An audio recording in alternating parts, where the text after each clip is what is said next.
இன்றைக்கி நம்ம பார்க்க போகிற எக்ஸசைசஸ் யாருக்கு அப்படின்னு பார்த்தீங்கன்னா 90% நிறைய பேர் வந்து இந்த இஷ்யூ இருக்கும். என்ன இஷ்யூ அப்படின்னு யோசிக்கிறீங்களா? ஒன்றுமே இல்லைங்க. கீழே குமிஞ்சிட்டோ டச் பண்ண சொன்னால் அவங்க ஒரு பக்கம் இருப்பாங்க, அந்த இடத்துல இருப்பாங்க. ஸோ இப்படி டச் பண்ண முடியாதவங்களா நீங்கள்? ஸோ உங்களுக்கான எக்ஸசைசஸ் தான் இன்றைக்கி நம்ம பார்க்க போகிறோம். ஸோ இந்த மாதிரி நீங்கள் ரெகுலராக ப்ராக்டிஸ் பண்ணும்போது ஒரு 10 நாள்லேயே மேக்ஸிமம் வந்து உங்களால் டோ டச் பண்ண முடியும். அது நின்றுட்டுனாலும் சரி, உட்காந்துட்டுனாலும் சரி. ஸோ ஃபஸ்ட் அதுக்கு நீங்கள் 2 காலும் சேர்த்து வச்சுக்கோங்க. உங்கள் 2 கையும் இப்படி கிளாஸ் பண்ணிட்டு மெதுவாக இப்படி போயிட்டு வாங்க. இந்த மாதிரி ஒரு 20லேருந்து 30 வாட்டி பண்ணுங்க.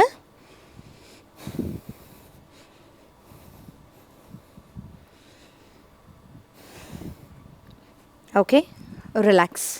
இப்போ ஒரு கால் ஃப்ரண்ட்டு, ஒரு கால் பேக்கு ரோ பண்ணோம்.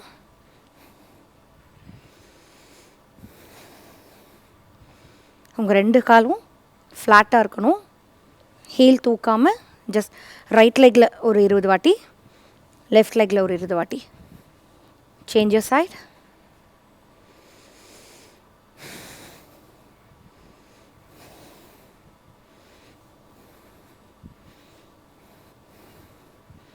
Okay, relax.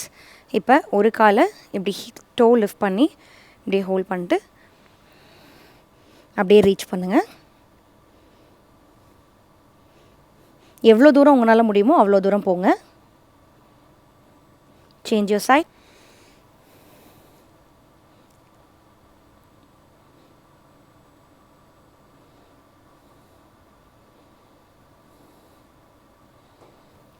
ஓகே, இப்போ 2 காலும் லைட்டாக வைடாக வச்சுக்கோங்க. இப்படி side to side.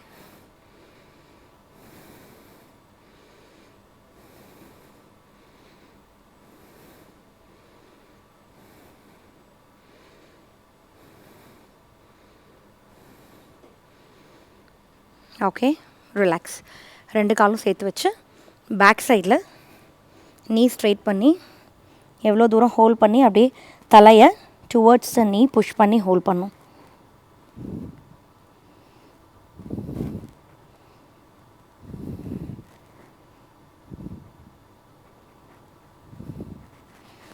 Relax. So இந்த எக்ஸசைசஸை நீங்கள் எவ்ரிடே 30 செகண்ட்லேருந்து 1 மினிட் வரைக்கும் பண்ணும்போது நீங்கள் ஒரு 1 வீக்லேருந்து 10 டேஸ்க்குள்ளேயே உங்களோட டோ டச் பண்ணிடுவீங்க.